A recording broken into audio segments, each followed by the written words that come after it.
Buen día, el tema que voy a exponer es el modelo educativo, el planteamiento pedagógico de la reforma educativa.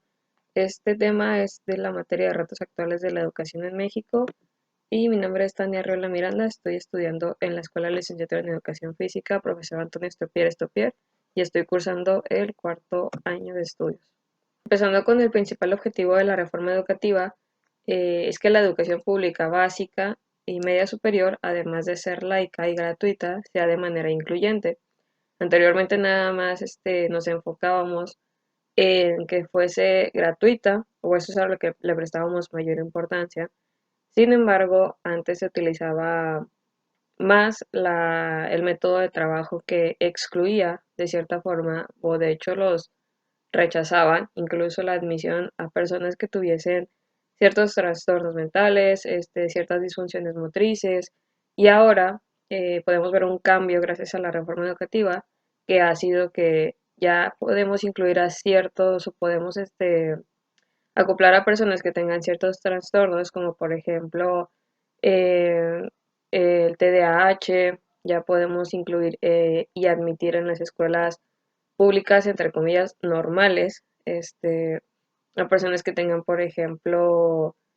cierto retraso motor, cierto retraso del habla, y como lo dije, o sea, antes se utilizaba el método de decir, oye, ¿sabes qué? Pues este alumno no puede entrar puesto que tiene cierta discapacidad, cierto retraso, entonces tiene que irse a una escuela especial. Y pues según el artículo 3 de la Constitución, dice que los espacios o los ambientes de la educación deben ser armónicamente todas las facultades del ser humano y fomentará en él a la vez el amor a la patria, el respeto a los derechos humanos y la conciencia de la solidaridad internacional en la independencia y en la justicia, que es justamente, bueno, creo que con el ejemplo que di se da a entender y entra perfectamente esto que es lo que pretende ahora el artículo 3 constitucional acerca de la educación y los ambientes que se propician en ella. Ahora pasamos a qué tipo de personas queremos formar. Realmente lo que se busca actualmente es que las personas tengan la motivación y capacidad de lograr su desarrollo personal, que de esto vamos a hablar un poquito más adelante, laboral y familiar, que estén dispuestos a mejorar su entorno, que no nada más sea un beneficio para ellos, sino que dentro de la educación que ellos están recibiendo sean capaces de ver en qué otra cosa pueden aportar a la ciudadanía en general. No como un beneficio propio, sino qué herramientas tengo yo para poder solventar mis necesidades, pero a la vez ayudar a las demás personas, así como continuar aprendiendo a lo largo de la vida en un mundo complejo que vive cambios vertiginosos. Esto se ve mucho gracias a las TICs, que es un tema que a todos nos ha venido a mover el mundo y las cosas como las conocemos. Entonces, se pretende que las personas que están estudiando sean ciudadanos funcionales y que vean por el pro de la sociedad, además de que, de que sean adaptativos, de que tengan la capacidad de innovar, de renovar, de estarse actualizando, porque realmente las tecnologías van a seguir cambiando y cambiando y siempre debemos estar a la vanguardia en estos temas. También se busca que sepan trabajar en equipo y que tengan capacidad de liderazgo en la solución de conflictos, que privilegie el diálogo, la razón y la negociación. Cuida de su salud física y mental, toma decisiones razonadas y responsables que le permiten adaptarse con rapidez y eficiencia a los cambios de su entorno. Es capaz de diseñar un plan para construir una vida plena y llevarlo a la práctica. Esto quiere decir que no nada más sepa, como dije al inicio, sacar beneficios para él, sino que además también sepa las reglas de convivencia. Realmente cuando entras a cualquier tipo de educación, lo primordial también para uno como docente es adaptar a los alumnos a las reglas de convivencia social de los demás, porque es muy distinto cómo conviven con su familia a cómo van a convivir ya en un área laboral, en un área social, y hay reglas que tal vez en la casa no se llevan a cabo, pero que en la sociedad sí se llevan a cabo, y la familia pues a lo mejor no va a poder enseñar o transmitir esas reglas de convivencia como debería de ser, y para eso también estamos los educadores. Muy bien, pasamos al tema de las necesidades de transformar el modelo educativo. A inicios del siglo XX, luego de la creación en 1921 de la SEP, el primer secretario de Educación Pública, que fue José Vasconcelos, creó un proyecto educativo que atiende las necesidades de una población primordialmente rural. Esto quiere decir que José Vasconcelos fue de las primeras personas, al menos aquí, que tuvo el poder para empezar a reformar un poco la educación, que ya no sea como lo dije al inicio, que no sea nada más una educación gratuita, sino que sea una educación incluyente. ¿Por qué? Porque, por ejemplo, puede haber una escuela en la ciudad, entonces la gente que vive en la ciudad tiene acceso a ella, pero la gente que vive a lo mejor en una zona rural no tenía las mismas herramientas que las otras personas para poder transportarse a la escuela, y pues justamente José Vasconcelos vio por ese tipo de personas que tenían necesidades de aprender y él supo cómo él empezó a atender esas necesidades para que ahora sí fuese algo incluyente para todos, no nada más para aquellos que tenían la posibilidad. Luego, Jaime Torres Bodet relanzó el proyecto educativo nacional para expandir la cobertura en todo el territorio, inspirado en el legado de Vasconcelos. Este autor ya ahora sí empezó yo me imagino que empezó ya a poner escuelas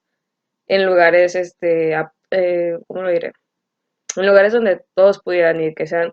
alcanzables para todos. Empezó a poner más cantidad de escuelas, no nada más pocas, sino que había más cobertura. Y él mismo emprendió nuevamente una campaña alfabetizadora que apeló a la vocación de los jóvenes y creó el Instituto Nacional de Capacitación del Magisterio para estimular el trabajo docente en el campo. Además de querer buscar que todos tuvieran ahora sí un acceso a la educación, también empezó a fijarse en hacia dónde podía orientar este tipo de conocimientos, que recordemos que también gracias a la revolución industrial hubo muchísimo más, más plazas de trabajo. Entonces también ahí él vio una oportunidad. O sea, él dijo, pues por este lado nosotros tenemos en parte, en cuanto a la industria, nosotros tenemos un gran sector, entonces podemos orientar que los jóvenes se empiecen a capacitar en esta área. Además de que pues se fijó no nada más en lo que los alumnos podían hacer, sino en lo que los docentes debíamos de estar haciendo para estarnos renovando y dándoles la calidad que se merecían los alumnos. Torres Bodet también creó el comité administrador del Programa Federal de Construcción de Escuelas y organizó la comisión revisadora y coordinadora de planes educativos en 1944.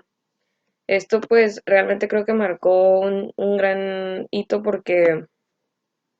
antes no se tenía esto. Antes era la educación que el profesor o la profesora quisiera emprender, lo hacía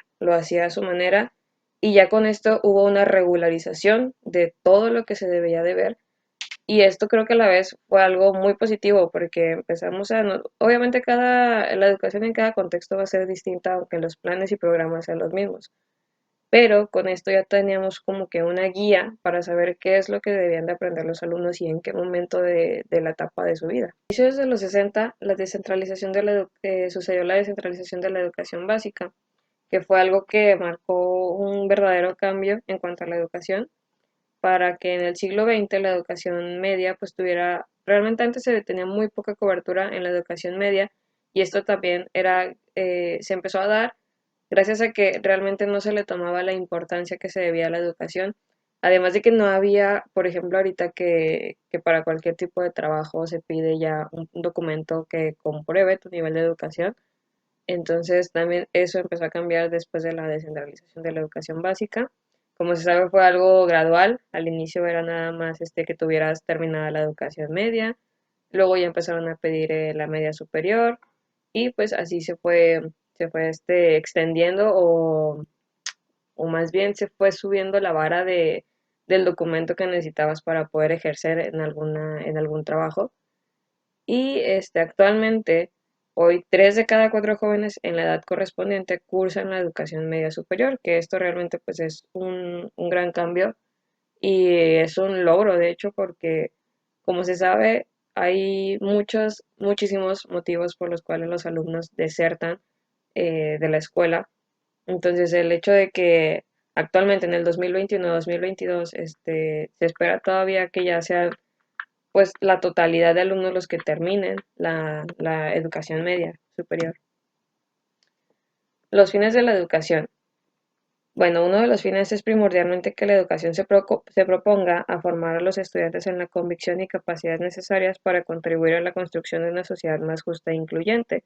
que es lo que mencionábamos al inicio acerca de que pues realmente tuviésemos no nada más una educación laica y gratuita, sino que realmente sea algo para todos, que haya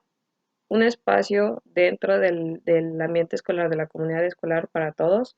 y eso se ve desde las instalaciones, desde el tipo de mobiliario que se tiene en la escuela, desde el tipo de maestros que se tienen en la escuela, además de maestros, pues el apoyo que se tiene de la trabajadora social, de la psicóloga, que cuenten realmente con el personal necesario y óptimo. Y pues esos son algunos de los ejemplos que se puede ver en cuanto a una sociedad más justa e incluyente. Hoy en día la sociedad del conocimiento exige a las personas mayor capacidad de interpretación de fenómenos, creatividad y manejo de la información en entornos cambiantes, que es lo que veníamos diciendo acerca de la innovación, que también creo que se vio mucho en la pandemia de quienes realmente son aptos para seguir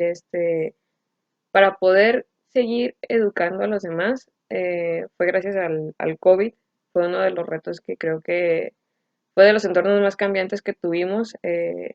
y realmente ahí se vio quiénes realmente sí se adaptan a este tipo de cambios. Creo que yo no tengo cifras de si hubo gente que, no sé, ya no quiso seguir debido a la situación que se estaba dando en cuanto a maestros,